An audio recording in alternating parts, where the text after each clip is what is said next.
सर्वांना नमस्कार. आपण जर पाहिलं असेलच नाही का, हेडिंग पाहिले control.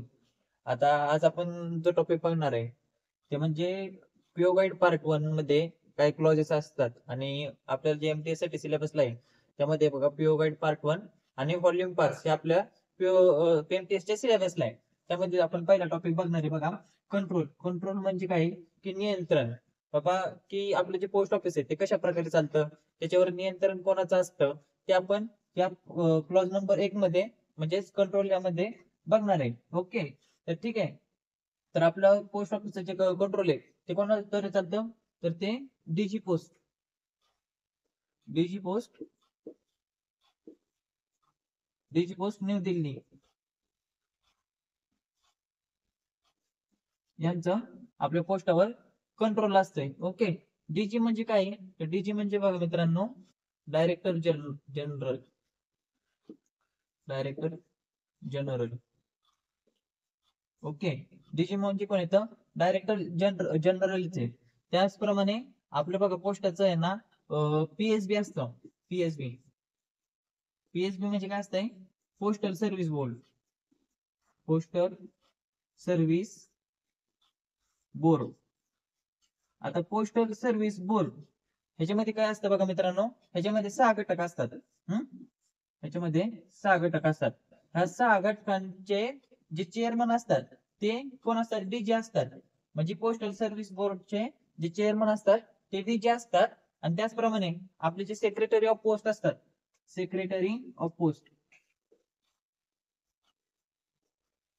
Secretary of post.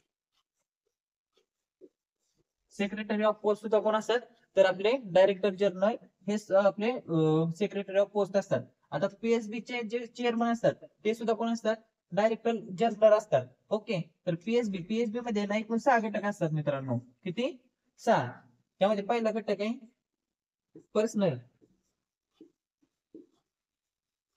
Okay, postal service board मध्ये पहिला घटक आपण पाहिला पर्सनल. दुसरा घटक आहे प्लॅनिंग. Okay, planning. तिसरा घटक जर आपण पाहिला तर तिसरा घटक आहे मित्रांनो पीएलआय.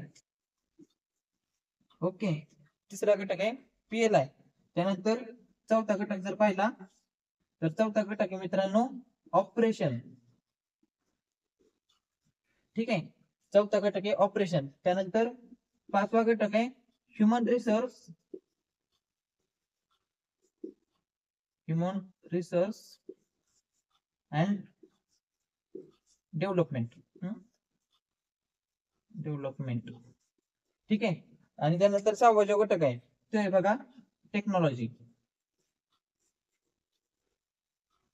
टेक्नॉलॉजी. ठीक आहे, पोस्टल सर्व्हिस बोर्डचे 6 घटक. पहिला आहे बघा पर्सनल, त्यानंतर दुसरा आहे प्लॅनिंग, तिसरा आहे पीएलआय, चौथा आहे ऑपरेशन, त्यानंतर पाचवा आहे ह्युमन रिसोर्स अँड डेव्हलपमेंट, आणि 6वा आहे टेक्नॉलॉजी. ओके, ठीक आहे. डीजी कोण असतात, डीजी पोस्ट ही न्यू दिल्लीला असते. त्यानंतर सेक्रेटरी ऑफ पोस्ट कोण असतात, डीजी असतात. त्यानंतर पोस्टल सर्व्हिस बोर्डचे चेअरमन सुद्धा डायरेक्टर जनरल हेच म्हणून काम बघतात. ठीक आहे, एवढं आले लक्षात.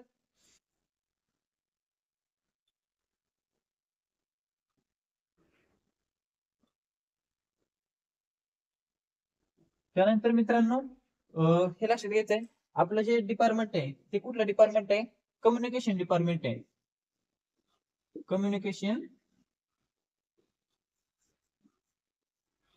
Communication department. ओके, बरेच वेळा आपण बघतो की बाबा आपलं कम्युनिकेशन डिपार्टमेंट आहे म्हणतो. ठीक आहे, कम्युनिकेशन डिपार्टमेंट म्हणजे काय की बाबा संचार म्हणजे संचार मंत्रालय आपलं. संचार मंत्रालय.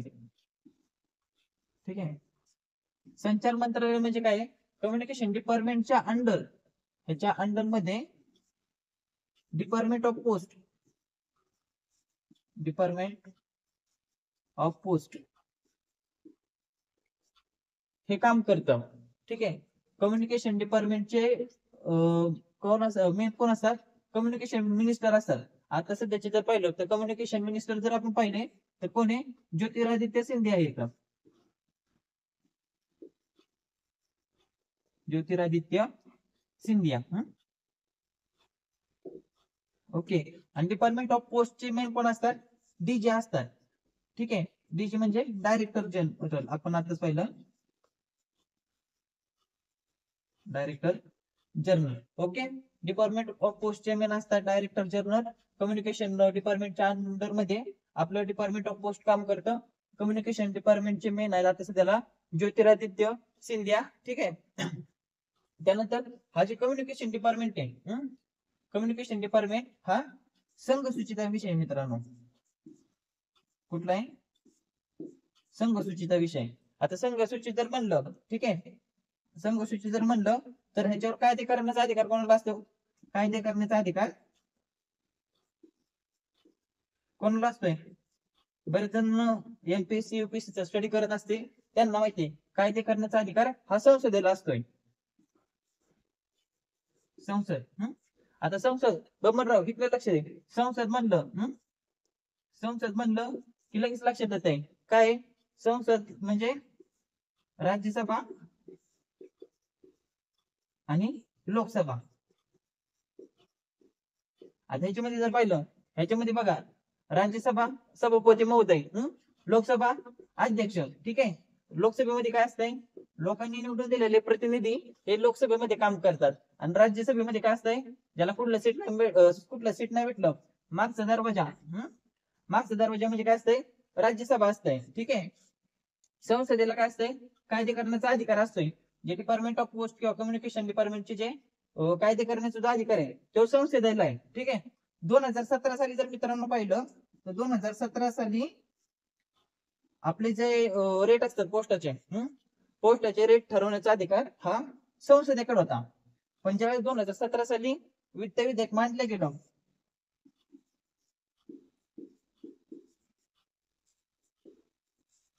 वित्त विधेयक मांडलं गेलं, त्यावेळेस जे पोस्टाचे आपले रेट आहेत ते आहेत ना, कम्युनिकेशन डिपार्टमेंट ते स्वतः ठरवतं. आता मित्रांनो 2017 सालापासून म्हणजे स्वतः ठरवले जातात याचे पोस्टाचे रेट. हे कम्युनिकेशन डिपार्टमेंट ठरवतं. आधी संसद ठरवायची. एवढं लक्षात आलंय? ठीक आहे, त्यानंतर बघा डीओपी, आपलं जे डीओपी डिपार्टमेंट ऑफ पोस्ट आहे, त्याचं सगळ्यात पहिल्यांदा आहे ना, बरेच वेळा प्रश्न विचारला जातो की पहिल्यांदा स्वतंत्र भारताचं पहिलं डाक तिकीट कधी छापलं गेलं? तर त्याचं काय माहिती का, 1947 साली स्वतंत्र भारताचं पहिलं डाक तिकीट छापलं गेलं. पहिलं डाक तिकीट छापलं गेलं. ओके, त्यानंतर जर पाहिलं तर 1727 साली बघा मित्रांनो, पोस्ट ऑफिस हे कोलकात्याला सुरू झालेलं आहे. सर्वात पहिल्यांदा कोलकात्याला सुरुवात झालेली आहे. 1766 ला लॉर्ड क्लाइव्हनं काय केलंय? लॉर्ड क्लाइव्हनं पोस्टाचा पाया घातलाय. लॉर्ड क्लाइव्हनं पाया घातलाय. 1774 साली वॉरन हेस्टिंगच्या काळामध्ये, कोणाच्या काळामध्ये बबनराव? वॉरन हेस्टिंगच्या काळामध्ये,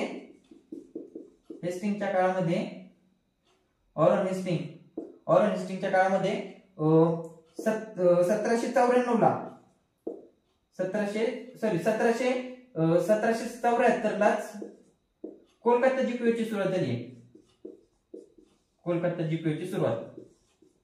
ठीक आहे, कोलकाता जीपीओची सुरुवात झालेली आहे. त्यानंतर जर पाहिलं तर एवढं लक्षात घ्या, 1947 स्वतंत्र भारताचं पहिलं डाक तिकीट छापलं गेलं. 1727 ला कोलकाता इथं पोस्ट ऑफिस सुरू झालं. त्यानंतर 1766 ला लॉर्ड क्लाइव्हनं ज्या पायाभूत सुविधा येतात त्या पोस्टाला प्राप्त करून देण्याचं काम हे लॉर्ड क्लाइव्हनं केलेलं आहे. त्यानंतर 1774 साली वॉरन हेस्टिंगच्या काळामध्ये कोलकाता जीपीओची स्थापना झालेली आहे.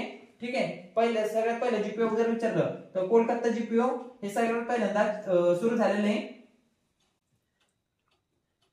त्यानंतर बघा, ठीक आहे,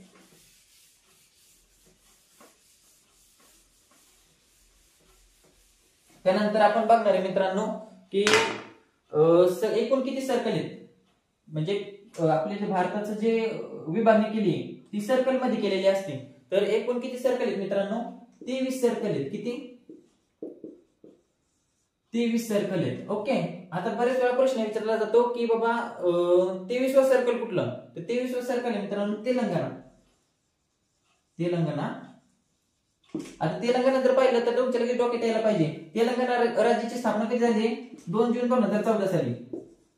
2 जून 2014 साली श्रीकृष्ण कमिटी, श्रीकृष्णा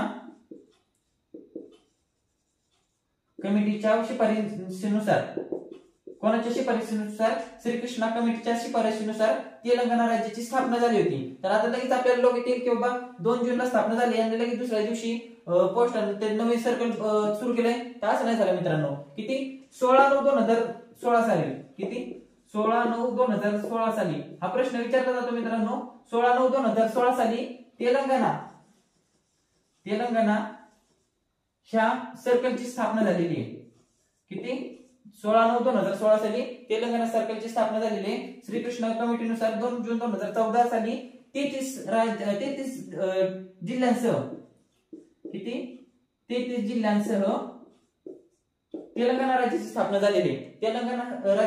तेलंगणा सर्कल हे 23वे सर्कल म्हणून ओळखलं जातं आणि सर्वात लेटेस्ट सर्कल म्हणून तेलंगणा सर्कलची ओळख आहे. ठीक आहे. त्यानंतर आपण आता एक प्रत्येक सर्कल आणि त्याचं हेडक्वार्टर कुठे आहे आणि त्याच्या अंडर कुठले प्रदेश येतात, कुठलं क्षेत्र येतं ते आपण बघणार आहे आणि त्याचं हेडक्वार्टर कुठे आहे ते सुद्धा आपण लक्षात ठेवणार आहे. ठीक आहे. तर सगळ्यात पहिल्यांदा बघायचं मित्रांनो, पहिले बघा आंध्र प्रदेश सर्कल. आंध्र प्रदेश. ठीक आहे. आंध्र प्रदेश. बबनराव इकडे लक्ष दे. आंध्र प्रदेशची राजधानी कुठली आहे? आंध्र प्रदेशची राजधानी कुठली आहे? लगेच विजयवाडा. ठीक आहे. इकडे लक्ष दे बबन.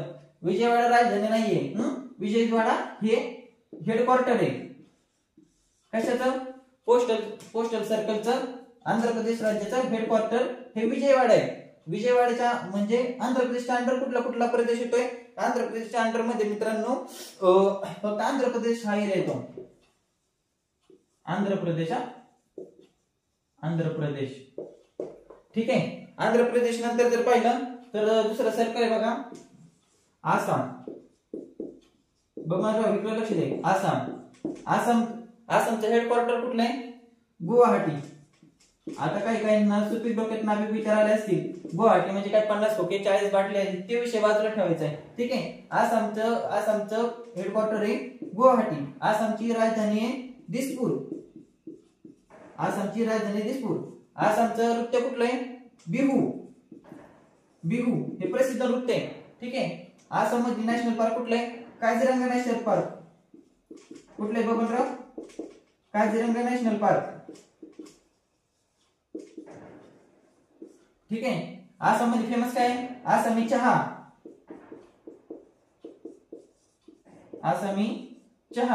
आता आसामच्या अंडर मध्ये तर कुठला एरिया येतो? तर आसामच्या अंडर मध्ये फक्त आसाम. ओके. एवढंच अंडर येतं. आसाम हे राज्य कधी स्थापन झाले? 26 जानेवारी 1990 ला. किती झाले? 26 जानेवारी 1950 ला झाले बरं का. 26 जानेवारी 1950 ला आसाम राज्याची स्थापना झालेली आहे. आसामचं हेडक्वार्टर पोस्टल सर्कलचं हेडक्वार्टर हे गुवाहाटी. आसामची राजधानी आहे दिसपूर. आसाम मध्ये प्रसिद्ध नृत्य कुठलं? बिहू. आसाम मध्ये नॅशनल पार्क कुठलं फेमस आहे? Kaziranga national park. नंतर आसाम मध्ये फेमस काय आहे? आसामी चहा. ओके. आसामच्या अंडर मध्ये कुठला एरिया येतो? फक्त आसाम एवढा एरिया येतो. इथपर्यंत आले लक्षात? ठीक आहे. त्यानंतर आपण आता तिसरं सर्कल पाहणार आहे.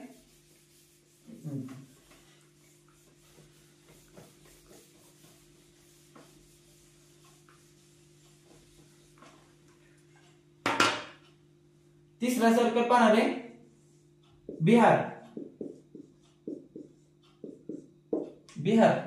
बिहारचं हेडक्वार्टर कुठे आहे? पटना. बिहारच्या अंडर कुठला एरिया येतो? बिहार. कुठला एरिया? फक्त बिहार हा एरिया येतो. ठीक आहे. आपण जर पाहिलं तर बिहार मध्ये साक्षरता रेट जर पाहिला तर सगळ्यात कमी साक्षरता रेट म्हणजेच किती टक्के? लिटरसी म्हणतात त्याला. लिटरसी म्हणजे काय? साक्षरता किती आहे? 61.8% एवढी फक्त आसामची बिहारची साक्षरता आहे. सगळ्यात बेरोजगारी असणार राज्य म्हणजे कुठलं आहे? बिहार. बिहारचं हेडक्वार्टर कुठे आहे? पटना. ठीक आहे. त्यानंतर पाहणार आहे छत्तीसगड.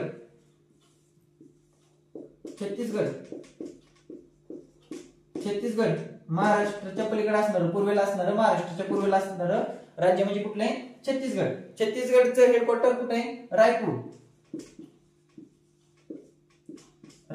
ओके. रायपूर कशासाठी फेमस आहे? स्टील साठी फेमस आहे मित्रांनो. कशासाठी? स्टील उत्पादनासाठी प्रसिद्ध असणार राज्य कुठले? छत्तीसगड. छत्तीसगड मध्ये कुठं? रायपूर इथं स्टील उत्पादन सगळ्यात जास्त केलं जातं. छत्तीसगडचं हेडक्वार्टर आहे पोस्टचं रायपूर इथं. ह्याच्या अंडर येतो छत्तीसगड एरिया येतो फक्त. छत्तीसगड एरिया येतो ह्याच्यामध्ये. ठीक आहे.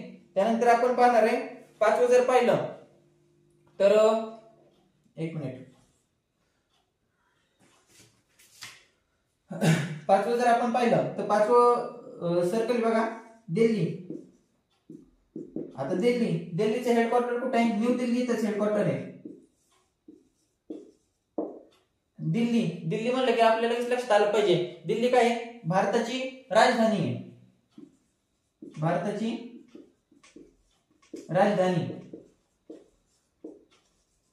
भारताची राजधानी म्हणून दिल्लीला ओळखलं जातं. ठीक आहे. आणि दिल्लीच्या अंडर मध्ये एरिया कुठला येतो? दिल्ली हाच एरिया येतो. दिल्ली. ठीक आहे. त्यानंतर आपण आता सहावा सर्कल पाहणार आहे गुजरात.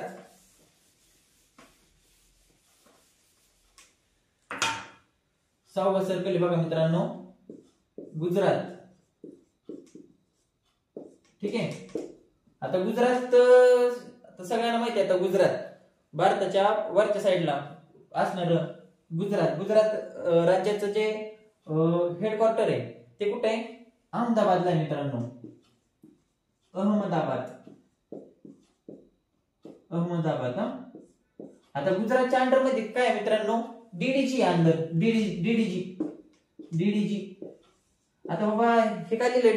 डीडीजी म्हणजे काय? आता बऱ्याच जणांचा अभ्यास झाला असेल त्यांना तर माहिती आहे, पण ज्यांना माहित नाही त्यांनी लक्षात घ्या. डीडीजी म्हणजे काय माहितीये का? दमन आणि दीव. दमन व दीव.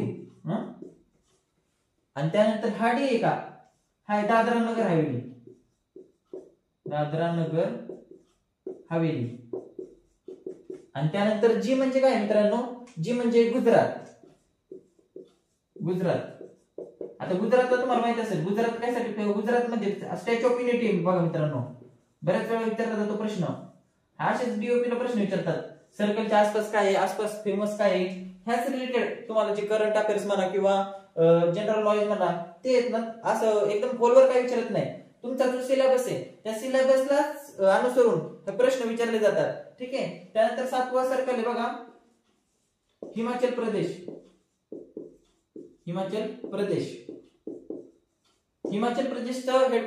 हेडक्वार्टर कुठे आहे? शिमला. आता हे कसं लक्षात ठेवायचं बाबा? शिमला मिरची असते तुम्हाला माहिती आहे. हिमाचल मध्ये काय भेटतंय? शिमला मिरची भेटते. हिमाचल प्रदेशचं हेडक्वार्टर कुठं? शिमला. हिमाचल प्रदेशच्या अंडर एरिया कुठला येतो? हिमाचल प्रदेश. हा एवढाच एरिया हिमाचल प्रदेशच्या अंडर येतो. त्यानंतर आठवं सर्कल आहे हरियाणा. मोस्ट ऑफ टाइम हा प्रश्न विचारला जातो बरं का. हरियाणाचं हेडक्वार्टर कुठे आहे? आणि हरियाणाचं हेडक्वार्टर आहे बघा अंबाला कॅम्प. कुठलं आहे? अंबाला कॅम्प. हरियाणाच्या अंडर काय काय आहे? हरियाणाच्या अंडर आहे फक्त हरियाणा एवढंच राज्य आहे.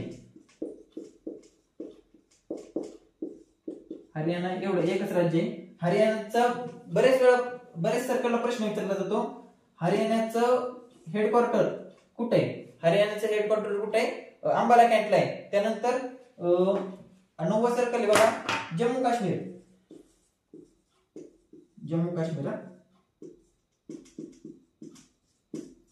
ठीक आहे. जम्मू काश्मीरचं हेडक्वार्टर कुठे आहे? श्रीनगर इथे आहे मित्रांनो. ह्याच्या अंडर कुठला एरिया येतो? जम्मू काश्मीर एरिया अंडर येतो ह्याच्या अंडर फक्त. ओके.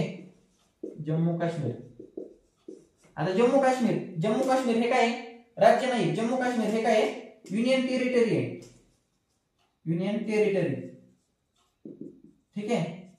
ह्याची किती तारखेला स्थापना झालेली आहे, काय 31 ऑक्टोबर का 3 ऑक्टोबर काहीतरी बघा मित्रांनो, 31 ऑक्टोबर 2019 ला, 31 ऑक्टोबर 2019 ला कायद्यामध्ये बदल करून जम्मू काश्मीर ह्याला केंद्रशासित प्रदेश म्हणून घोषित केलेले आहे, ठीक आहे.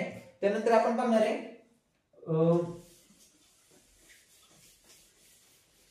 बबनराव, लक्ष दे. त्यानंतर आपण बघणार आहे बघ 10व सर्कल झारखंड, झारखंड, झारखंड, झारखंडची हेडक्वार्टर कुठे आहे, रांची.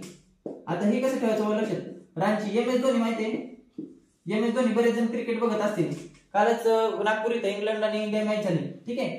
तसंच क्रिकेट सगळ्यांना आवडतंय, एम एस धोनी सगळ्यांचा फेवरेट कॅप्टन आहे.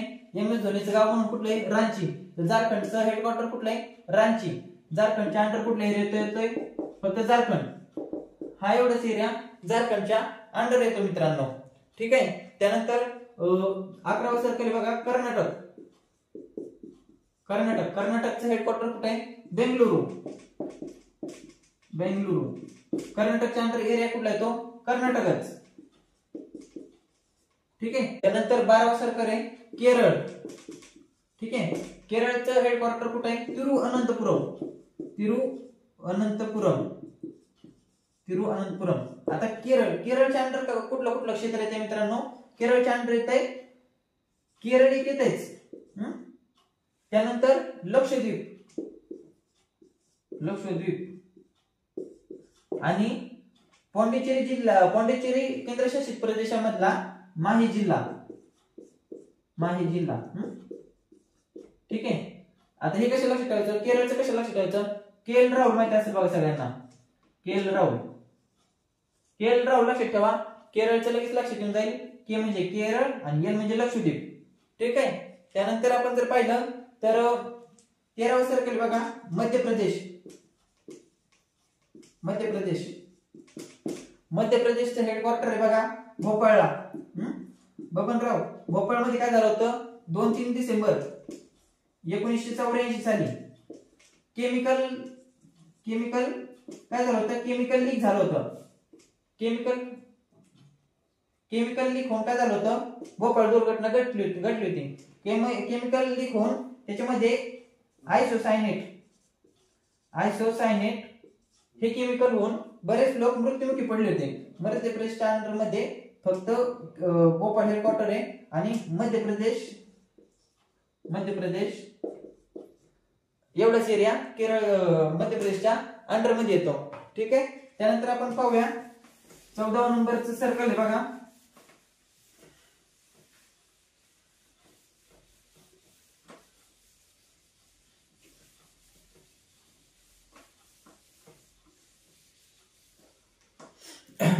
नंबरचा सर्कल आहे म्हणजे आपलं महाराष्ट्र. आता महाराष्ट्राबद्दल बोलावं तितकं कमी आहे. आपल्या महाराष्ट्रात असे दलिंद्र आहेत नमुने काही सांगायलाच नको. महाराष्ट्राची काही जागे भारतात आहे, ठीक आहे. महाराष्ट्राचं काय आता महाराष्ट्राची आर्थिक राजधानी असणारी मुंबई ही महाराष्ट्राचं हेडक्वार्टर आहे. मुंबई काय, मुंबई महाराष्ट्राच्या भारताची आर्थिक राजधानी सगळं मुंबईवरच चालू आहे सगळं. मुंबई जीपीची स्थापना बऱ्याच वेळा प्रश्न विचारला जातो. मुंबई जीपीची स्थापना झाली 1794 साली. किती साली, 1794 साली मुंबई जीपीची स्थापना झाली. आता महाराष्ट्राच्या अंडर कुठला एरिया येतो, तर सकाळ सकाळी एखादा उठतंय आणि बेबी सोना हॅलो मेसेज करते जीएम म्हणजे काय, गुड मॉर्निंग नाही तर जीएम म्हणजे गोवा आणि एम म्हणजे महाराष्ट्र आहे. एम म्हणजे काय, आपला महाराष्ट्र. नाही तर सगळं काय म्हणतील जीएम म्हणजे गुड मॉर्निंग लिहिले. जीएम म्हणजे काय, गोवा आणि एम म्हणजे महाराष्ट्र. महाराष्ट्राचं हेडक्वार्टर आहे मुंबईला. मुंबई आपली भारताची आर्थिक राजधानी आहे. मुंबई जीपीची सुरुवात 1794 ला सुरुवात झाली. महाराष्ट्राच्या अंडर मध्ये कुठला एरिया येतो, तर महाराष्ट्राच्या अंडर मध्ये येतो गोवा आणि महाराष्ट्र. हा एरिया महाराष्ट्राच्या अंडर मध्ये येतो, ठीक आहे. त्यानंतर आपण बघणार आहे 15व जर पाहिलं तर उत्तर पूर्व सर्कल. उत्तर उत्तर पूर्व सर्कल. आता उत्तर पूर्व इंग्लिश मध्ये लक्षात घे, परीक्षेत बऱ्याच वेळा मराठी नसते, हिंदी आणि इंग्लिश असते. तू म्हणशील उत्तर पूर्व काय लिहिलंय, उत्तर पूर्व म्हणजे नॉर्थ ईस्टर्न आहे. ठीक आहे, नॉर्थ ईस्टर्न एरिया म्हणजे सर्कलचा हेडक्वार्टर आहे. हेडक्वार्टर कुठे आहे, शिलाँगला आहे. शिलाँग लय लॉंग आहे, इथून लय लॉंग आहे तिकडं शिलाँग. उत्तर पूर्व सर्कल मध्ये कुठल्या कुठल्या प्रदेशाचा किंवा कुठल्या कुठल्या राज्याचा समावेश होतो. तर लक्षात कसं ठेवायचंय, ट्रिपल M आणि ATM असते आपल्याकडं. कधी बाहेर गेला तुम्ही, पैसे लागले, लगेच खिशातून हे काढताय, ATM काढताय, लगेच त्या मशीन मध्ये घालायचं, लगेच बटन दाबले 4 की धड धड धड आलेच नोटा वाजत. तसं हे लक्षात ठेवा, ATM नाही लक्षात ठेवायचं, इथं लक्षात ठेवायचं ATM. M चा अर्धा काना खायचा, N करायचं त्याला. आता M म्हणजे काय, मिझोरम. मिझोरम. M म्हणजे काय, मिझोरम. M म्हणजे काय, मणिपूर. ठीक आहे, M म्हणजे मणिपूर. त्यानंतर M म्हणजे काय, M म्हणजे काय बबन, आठव. M म्हणजे मिझोरम, M म्हणजे मणिपूर, M म्हणजे मेघालय. येते का लक्षात, M म्हणजे मिझोरम, M म्हणजे मणिपूर, M म्हणजे मेघालय. त्यानंतर ये म्हणजे काय, अरुणाचल प्रदेश आहे. अरुणाचल प्रदेश. अरुणाचल प्रदेश. आता अरुणाचल प्रदेश काय, अरुणाचल प्रदेश हा उगवत्या सूर्याचा प्रदेश आहे बरं का आपल्या भारताचा. उगवत्या सूर्याचा प्रदेश म्हणजे कोणाला ओळखलं जातं, उगवत्या सूर्याचा प्रदेश अरुणाचल प्रदेशला ओळखलं जातं. टी म्हणजे काय, टी म्हणजे त्रिपुरा. ठीक आहे, N म्हणजे काय, नागालँड. N म्हणजे काय, नागालँड. उत्तर पूर्व सर्कल लक्षात घ्या, हेडक्वार्टर शिलाँगला. शिलाँग उत्तर पूर्व सर्कल मध्ये ट्रिपल M प्लस ATM येते. M म्हणजे मिझोरम, M म्हणजे मणिपूर, M म्हणजे मेघालय. A म्हणजे अरुणाचल प्रदेश. अरुणाचल प्रदेशला काय म्हणलं जातं, उगवत्या सूर्याचा प्रदेश म्हणलं जातं. T म्हणजे त्रिपुरा आहे. N म्हणजे नागालँड आहे. एवढं लक्षात ठेवायचंय. त्यानंतर आपण बघणार आहे 16वा जे सर्कल आहे ते बघा, West Bengal. West Bengal. West Bengal म्हणजे काय की बाबा पश्चिम बंगाल. 16वा सर्कल पश्चिम बंगाल. पश्चिम बंगाल. पश्चिम बंगाल. पश्चिम बंगालची म्हणजे हेडक्वार्टर कुठे आहे, कोलकाता. आपण मोशीत बघितलं कोलकाता काय आहे, कोलकाता 1727 ला सुरू झालेलं सर्वात पहिलं पोस्ट ऑफिस. पहिले पोस्ट ऑफिस पहिलं पोस्ट ऑफिस. त्यानंतर 1774 ला GPO म्हणून कोलकात्याची सुरुवात झाली. कधी, 1774 ला. त्यानंतर पश्चिम बंगाल. पश्चिम बंगालच्या अंडर मध्ये कुठला कुठला एरिया येतो, पश्चिम बंगालच्या अंडर येतंय बघा, पश्चिम बंगाल राज्य येतंय. पश्चिम बंगाल राज्य. त्यानंतर येतंय अंदमान निकोबारची बेटे. अंदमान निकोबारची बेटे. निकोबारची बेटे. त्यानंतर येते बघा सिक्कीम राज्य. सिक्कीम राज्य. आता सिक्कीम राज्याला सेंद्रिय राज्य म्हणून ओळखलं जातं. पश्चिम बंगालमध्ये असणारं ब्रह्मपुत्र नदी. ठीक आहे, ब्रह्मपुत्र नदी तिथं सगळ्यात महत्वाची नदी म्हणून ओळखली जाते. ब्रह्मपुत्र ही भारतातील सर्वात मोठी, आता सर्वात मोठी म्हणतात गंगा नदी. ब्रह्मपुत्र म्हणजे रुंदीचे किंवा ज्याचं पात्र सगळ्यात मोठे अशी ब्रह्मपुत्रा नदी. ब्रह्मपुत्रा नदी म्हणजे असणार माजुली बेट.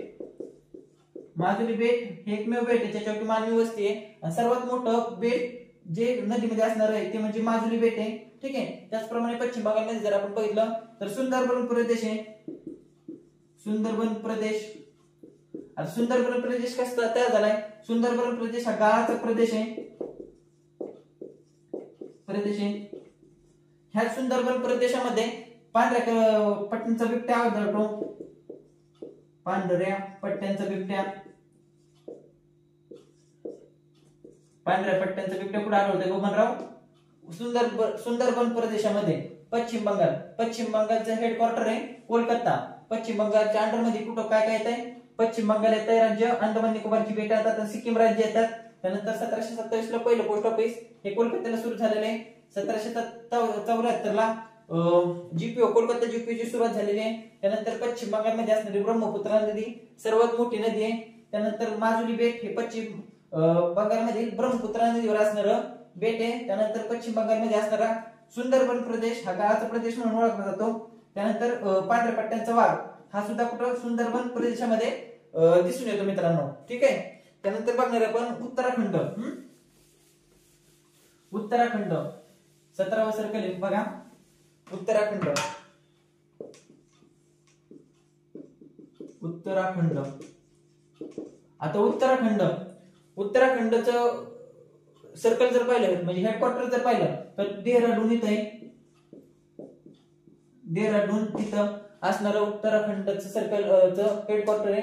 उत्तराखंडच्या अंडरमध्ये फक्त उत्तराखंड एवढंच राज्य येते. कधी तुम्हाला फसवते परीक्षेला की उत्तराखंडच्या अंडर उत्तरांचल म्हणून येईल का? उत्तरांचल आता आपण वाचलेलं नसते उत्तरांचल, पण उत्तराखंड म्हणजेच उत्तरांचल आहे बघा. त्यानंतर बघितलं आपण तर 18वा आहे तमिळनाडू राज्य. तमिळनाडू राज्य ठीक आहे. तमिळनाडू राज्य जर पाहिलं तमिळनाडू राज्याचं हेडक्वार्टर बघा चेन्नई. ठीक आहे चेन्नई. त्यानंतर तमिळनाडूच्या अंदर काय काय येतंय? तमिळनाडूच्या अंदर येते बघा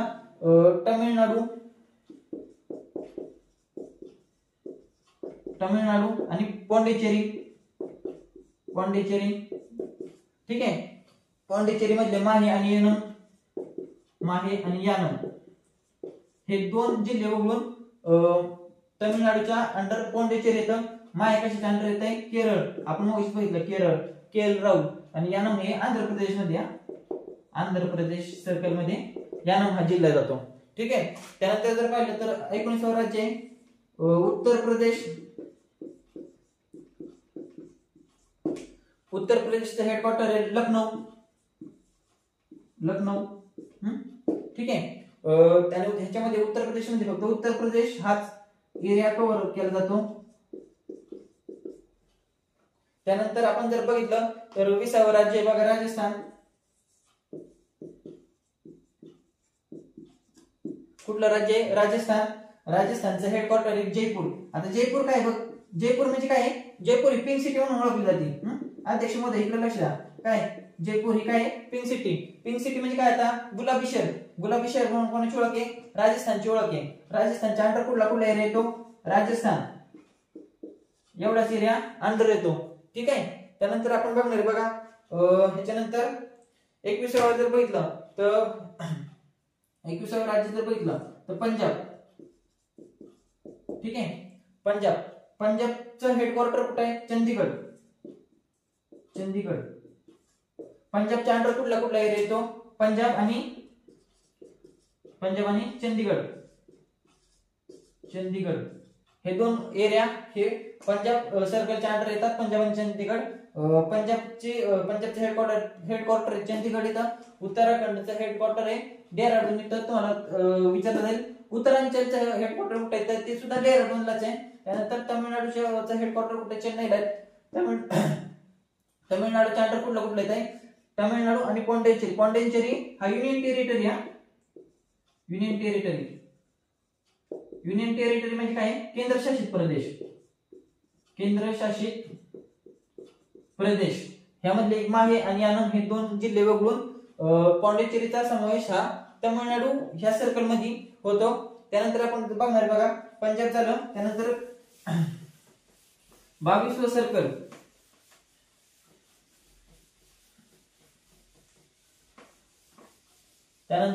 22वा सर्कल म्हणून ओळखलं जातं ते म्हणजे ओडिसा. ठीक आहे. ओडिसाची राजधानी कुठली आहे? आता बरेच जण क्रिकेट तर बघतायत. ओडिसाची राजधानी भुवनेश्वर कुमार. आपला भारताचा तेजवान गोलंदाज म्हणून भुवनेश्वर कुमारची ओळख आहे. तसं ओडिसाचं हेडक्वार्टर भुवनेश्वर आणि ह्याच्या अंडर येतो एरिया ओडिसाच. ठीक आहे. त्यानंतर 23वा सर्कल आहे तेलंगणा.